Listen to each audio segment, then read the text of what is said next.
وبتاع، ودي مشكله. عمل ايه؟ طلع وشك بقى، اديك شغل وشك حقيقي. انا مش عارف.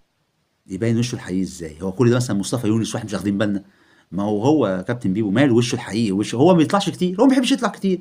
كهربا عمل ايه؟ اي لا، من زمان كده في المساخه وعملنا كذا وكذا. فرحان بيه. اه فرحان بيه. لا ما اقصدش، يعني اقصد هو اللعيب عمل كده، جاب جون وعمل كده وراح للجماهير قال اوف، حطيت الجون صح. الحمد لله ان هو حط الجون كويس. يعني ما الراجل ما قصدش حاجه، ما عملش حاجه من اللي حضرتك عملتها ده. حضرتك انت عملت في المؤتمر اللي يعني الراجل عمل كده، انت عملت يعني، انت وضحت قوي يعني الموضوع. بعدين دي حاجات بسيطه، والراجل بعدين راح مع جمهور الاهلي وبيحتفل. ايه المشكله يعني؟ طب انا هديك بالكاس.